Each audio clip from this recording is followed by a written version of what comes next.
We're here at the Student Center Cafe, where singer Jennifer Hayek rocked the house with her musical performance. This story coming up on News 22. I'm here at the Student Center, where I found out what the Eastern community has planned for St. Patrick's Day. The Intercultural Center opens up their doors for ECSU students to examine other cultures. Find out more on News 22.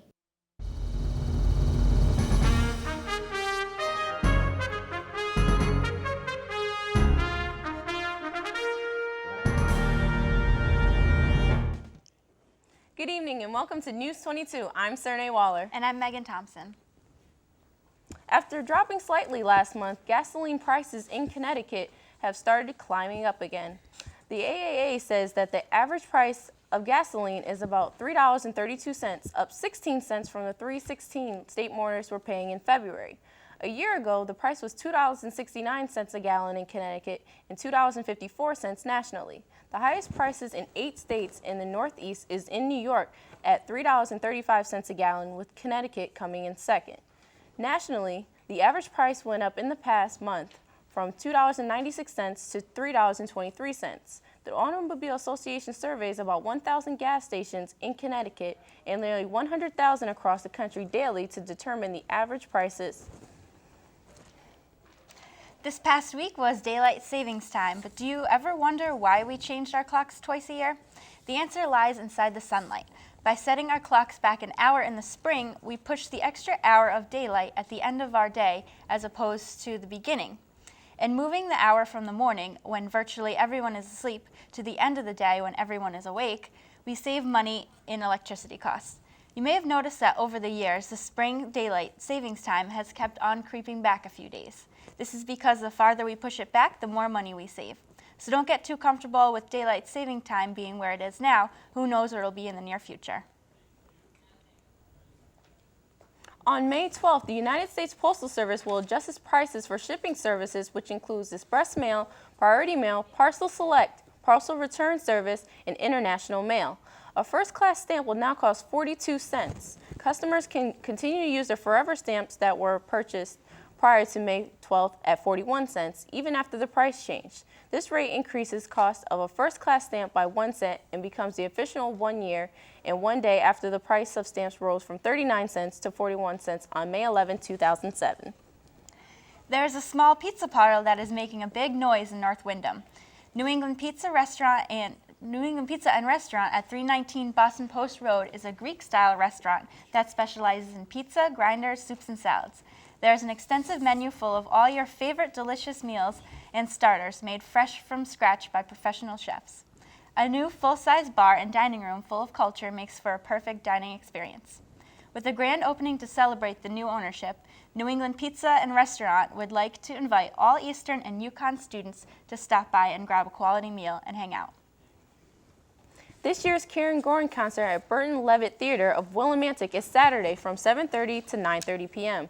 Gordon MacDonald and his family plan and sing Scottish-Irish ballads accompanied by guitar, Irish drums, bagpipes, harmonica, banjo, and the penny whistle. Tickets are $8 and can be purchased at the door. Burton Levitt Theater is at 779 Main Street, Willimantic, so stop by Eastern and catch some authentic Irish folk music.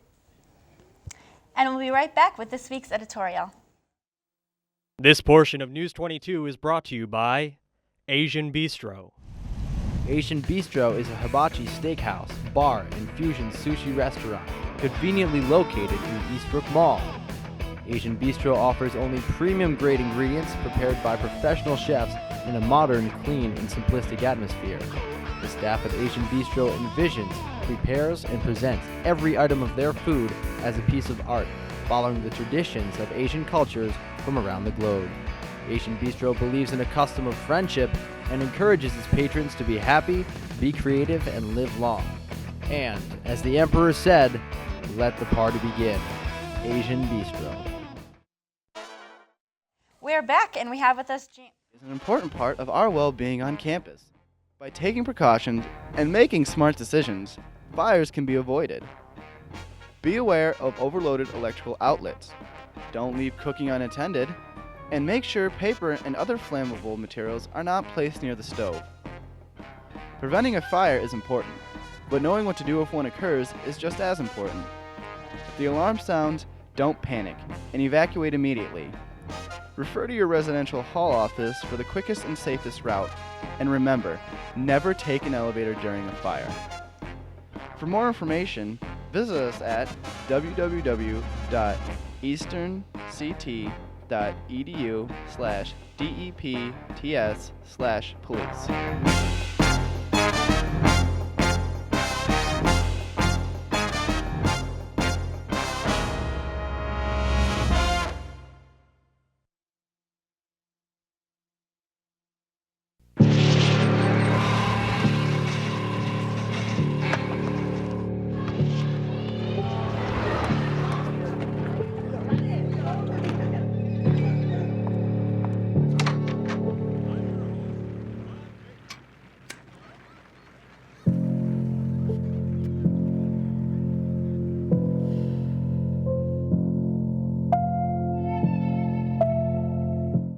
We're back and we have with us James Wolfe. Please remember the views expressed are those of the writer and not of News 22. James?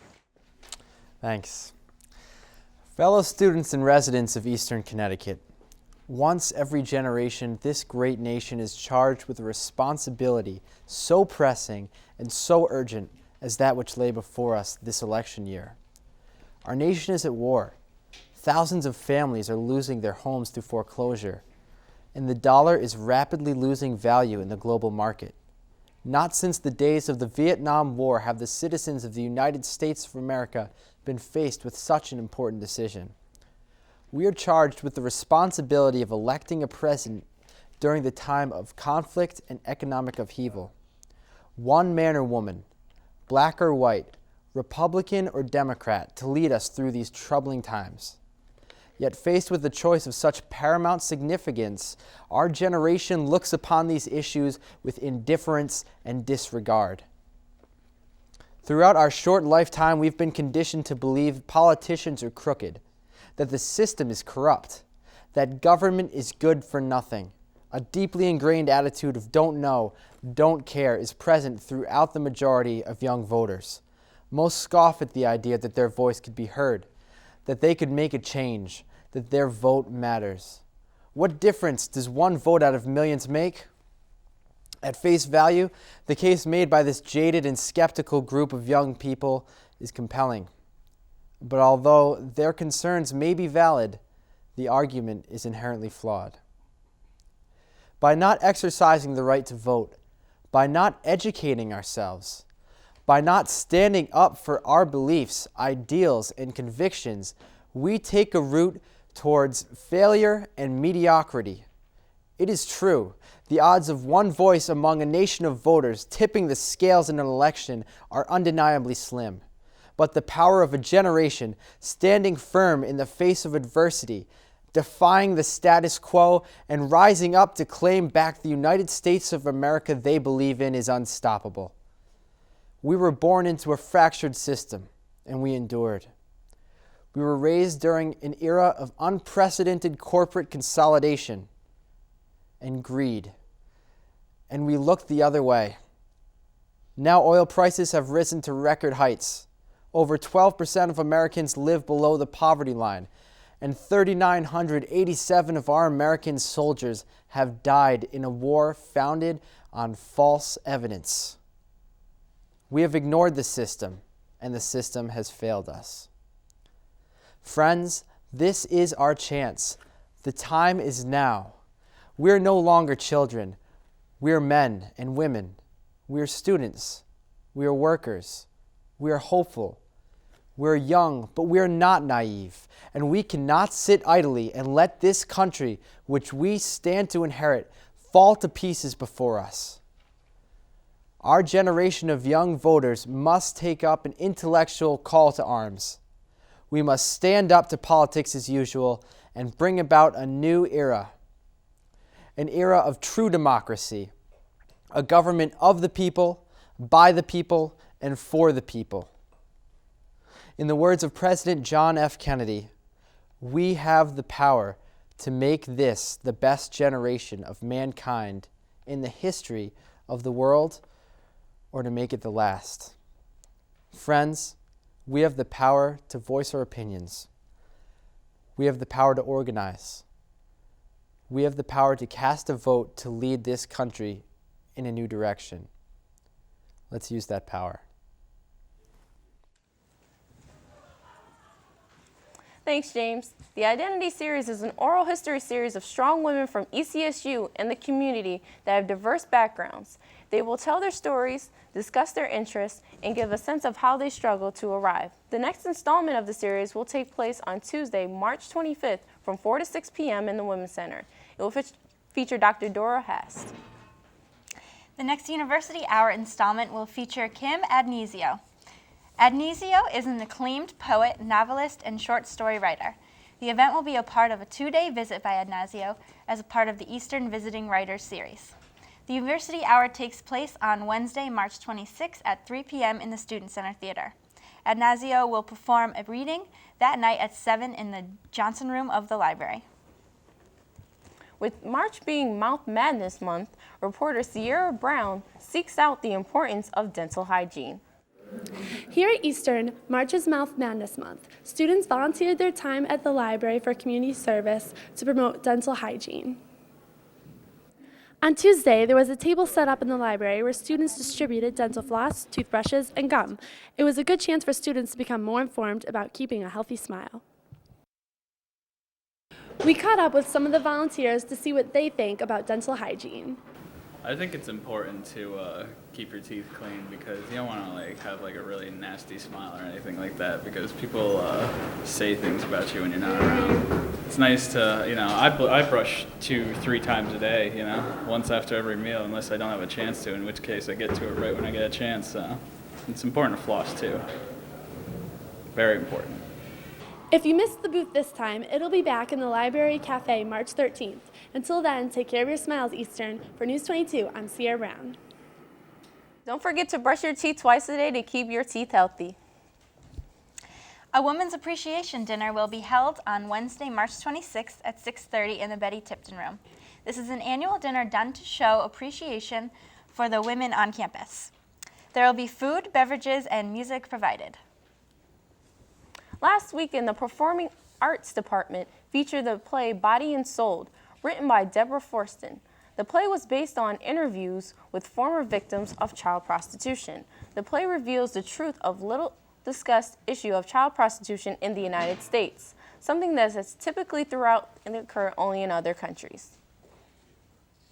The end of the semester is getting closer and it's almost time to sign up for classes again. Career Service is a great place to go get help planning your future. They provide services to help you write your resume and cover letter. Please stop by Wood Support Services for more information. Here at Eastern, we are trying to make our campus as diverse as possible by encouraging international students to study here. Reporter Liz Hilton brings us to the Intercultural Center. I am standing outside the Intercultural Center. Let's go inside to find out more. The Intercultural Center puts on a variety of cultural events, hosting pizza parties, trips, and offering students academic support in order for them to explore different cultures and backgrounds. I got the chance to talk to Fanny and Nikita, two of the student workers, to find out about their experiences here. And I learned a lot about different countries, and I've learned a lot about the exchange programs, about studying abroad. Now I'm interested, I want to study abroad. And it's really interesting just to learn different facts and different things about different cultures. It's really nice to, sometimes I'm at work typing on the desk and I just hear so many different languages going on, and that's really neat for me. One thing that you will find at the Intercultural Center is that we service such a broad range of students on campus. First of all, we have academic support here. We have tutoring, so that's available to any student on campus that needs any type of resource. Math, English, science, psychology. I believe we have a psychology tutor. Just all these different subjects. Tutors in the evening will come, so a lot of students will take advantage of that. And then we have the international student component, and then Dr. Petoskey works with a lot of students on her own and little groups and things like that. And because of the events that we put on, you see a lot of students coming down here. So it's really a place where there's a great cross-reference of all the different people on campus. Everybody's welcome to come. If you notice, we have snacks in the foyer. People like to come down and take the snacks all the time. So it's really just a comfortable atmosphere. There's a lot of different colors, a lot of warm colors and things like that, just to make people feel invited. And a lot of students do come here just to use the computers or, to have a place to hang out. A lot of clubs hold their meetings here, different things. So there's a great variety of students that come down here. I will be seeing you in the Intercultural Center. For News 22, I'm Elizabeth Hilton. The Intercultural Center is located on the bottom floor of the Student Center, right next to the Women's Center. With the weeks here at Eastern flying by, we would like to remind students of a couple of important dates. Rapidly approaching. The credit/no credit deadline as well as the course withdrawal deadline are both on April 4th. So if these deadlines affect you, be sure not to miss them. On Monday, the Student Center Cafe presented another successful night of the Coffee House series, featuring the young, soulful sounds of Jennifer Hayek. Reporter Deanne Scaler has more on the story. Singer-songwriter Jennifer Hayek performed here at ECSU as part of Eastern's Coffee House series. The series features different singers and songwriters a couple times every semester.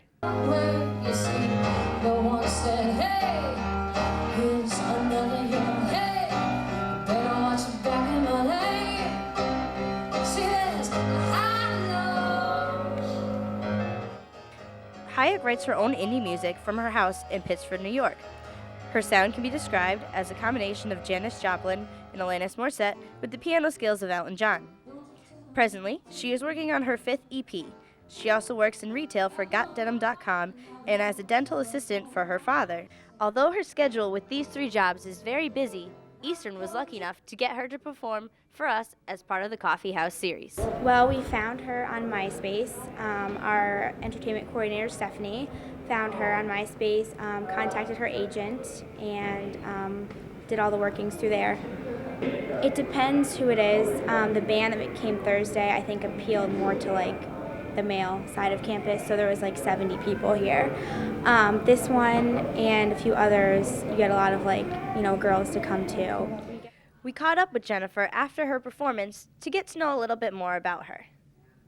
Well, I've been doing it ever since I was a little girl. I have my mother, who is a singer. She's crazy, but I love her. 2 sisters, and they both sing and play. Musical family, and we've been just doing it ever since we were kids. I have an agency that I work with through NACA, and gave me a call, and they said, yeah, you want to play Eastern Connecticut? I said, oh, do I want to play Eastern Connecticut? Of course I do. Yes, and that's how I got here. I would definitely consider it a variety of music, everything from jazz to classic rock. Love classic rock. In the very beginning stages of my career, it was all the female power empowerment type singers. Tori Amos, Natalie Merchant, Fiona Apple. Sarah McLachlan was huge to me. But I really like John Mayer right now. Probably one of my all-time favorites. The man is talented across the board. Everybody that is the full package, that can write and sing and then put it on stage. Over the years, Hayek has gathered a loyal fan base through performing colleges in the eastern United States, performing as Enya's backup singer on Regis and Kelly, and performing on CBS's morning show, Second Cup Cafe. For News 22, I'm Jen Shaler. Thanks, Jen. Be sure to catch the next Coffee House series on April 14th in the Student Center Cafe. Communications majors interested in journalism. Fox 61 television personality Rebecca Stewart will be visiting Eastern. On March 25th, Stewart will be lecturing at the Women's Center. Listen as Stewart tells her story of how she juggles her career and family. In campus news, comedian Michelle Batu will be performing on Eastern's campus. Batu will be performing in the Betty Tipton Room on March 26th. Her work has been seen on a variety of forums, such as NBC's Last Comic Standing to commercials of Kiss and Tell and The Truth on the Oxygen Channel. This year, our St. Patrick's Day lands over spring break. Reporter Katie Baker asked students about their plans. St. Patrick's Day is celebrated every year on March 17th. I talked to Eastern's students and faculty and found out what they had planned. Every year, my family goes to the Irish American Home in Glastonbury, and they have a huge buffet, corned beef and cabbage, the whole works. And I'm gonna go there and eat myself until I am dead full. I'm just hanging out with my roommates. They go out a lot, so we're gonna probably have some drinks. Even though it's a Monday, still get a little bit of drinks. There's nothing wrong with that. Probably working. I really have no major St. Patrick's Day plans. I may stop by a bar for a quick drink, but other than that, that's about it. I'm possibly just going to be sleeping in the morning, working from 2 to 10, and then right after just run to the bar. Well, for St. Patrick's Day, me and a couple of my friends, we're gonna make a trip to Nike Town near like Manhattan, and we're gonna just chill and party. Probably hang out with my family and friends, eat some corned beef and cabbage, and I don't know, that's probably about it. For St. Patrick's Day, I'm going to read my favorite book that I read always on St. Patrick's Day. It's by Stanislav O'Reilly, and it tells the story about how the Irish brought Christianity to Italy. And there was this poor country of Italy with no religion at all. They used to worship rocks and things until the Irish left Ireland and brought Christianity to Italy and especially to Rome. For News 22, this has been Katie Baker. Happy St. Patrick's Day, Eastern. Be sure to have a great St. Patrick's Day and eat lots of corned beef and cabbage. Sick of the library cafe's burnt coffee or Dunkin' Donuts inconsistency? Well, look no further, Eastern. Starbucks announced plans to open a new store on Route 6. The store will be located down the street from Walmart between Quiznos Classic Subs and the Arrow Diner. It will be replacing the former restaurant, Deli City, and set to open later this spring. On Tuesday, the Chase Institute of Business Speaker Series continued with a visit from Jeffrey Furr. Furr is the Executive Vice President and Director of Research at the Federal Reserve Bank of Boston. This is actually the second visit that Furr has made to Eastern in the past 2 years. In his visits, he has helped to spread his remarkable knowledge of economics, not only in the banking world, but also as a nation. He gave advice on how to save money, how to settle debts, and also offered insight on the ever-changing American economy, what we including don't know the recent housing slump when the government nation has hands been money out enduring. is how much of it is spent and how much is saved. Those are really your two basic options. In the earlier chart, I showed you that some of the supports to the household balance sheet, to their net worth, to their accumulation of assets, aren't doing so well right now. The stock market is down from its peak last October. Housing prices are declining, so on average, the value of people's houses are down. Those were things that were kind of automatically adding to people's net worth if they were homeowners or owned equity, which not everybody does. Every Thursday night, we put on this live news broadcast that is shown throughout Windham County. Tonight, we are hosting Friends and Family Night, which allows us supporters to come see how our show is put together from behind the scenes. We decided to give you a chance for all our viewers, reporting Brian O'Connor as here in the studio. Yes, thank you very much. We're definitely having fun. Yeah, Friends and Family Night happened this past Thursday. Here's a little hint for you. Thursday's broadcast live. This one not live. But hey, it's all good. We're going to walk this way, talk this way. I think that's the Rolling Stones. These are our two great anchors. Aren't they doing a great job? We're having fun here as we're still remembering Friends and Family Night. Let's actually walk to where all the magic takes place. This is the part of the studio you don't usually get to see. And then the part of the building you don't usually get to see either. So we're going to walk in here. This is actually the control room where we still have friends and family watching as we do our taping, which is airing Tuesday. Look at this this stellar crowd we have here. We're having a lot of fun, and we're coming over to talk to the director, Zach Paul Hamas. Now, Zach, tell me what this is all about, and then let's quickly go over the board. All right. Well, this is the Eastern News Club. We present news for all of Eastern Connecticut, and any student can join. And what we have here is all our equipment for switching cameras and audio, the lighting. You know, you get the whole experience. Great. Thank you very much. We're going to cut it short. We don't have that much time, but all this goes to paying for their trip to Las Vegas for the National Association of Broadcasters Conference. That's coming up. The people who came here paid $5. You're watching it for free. Live in the control room, I'm Ryan O'Connor, News 22. Thanks, Ryan, and we'll be right back with the sports.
sports. Jen? Eastern Connecticut State University boys lacrosse team has not opened their season the way they wanted to. Last game the boys lacrosse team played was against number 7 ranked Tufts University, and they lost the game in overtime with a score of 13-12. Late in the fourth quarter, the Warriors let the lead slip away by allowing Tufts University to rally from a 5-goal deficit. So far, the Warriors' record is 0-3 in the LEC early this season. The boys' baseball team has started off the season on a high note with a record of 2-1 in the LEC standings.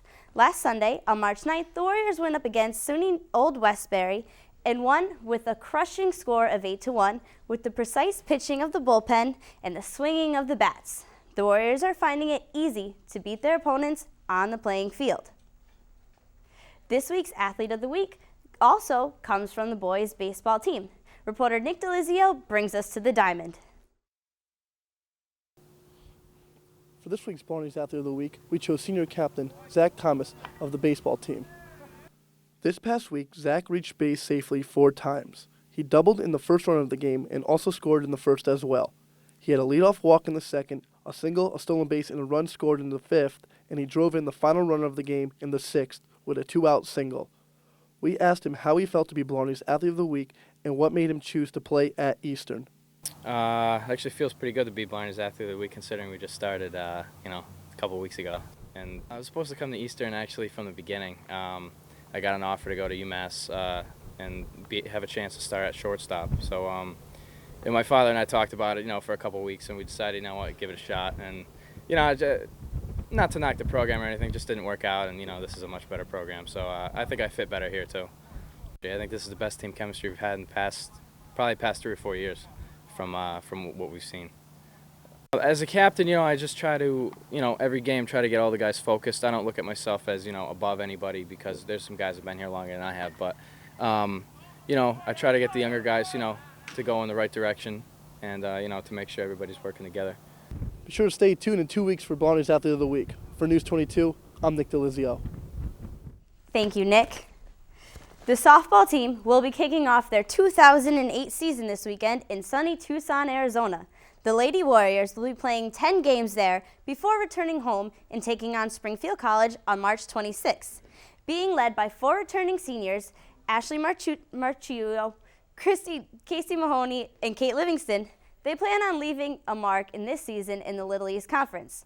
Good luck, girls. Last Friday, the women's lacrosse team lost their season opener 13-7 against Wesleyan. Seniors Megan Gloucester and Lily Anderson each scored 2 goals, while junior Jocelyn Wells made 18 saves in her debuting goal. Eastern's luck didn't continue as they lost yesterday to Trinity College 17-3.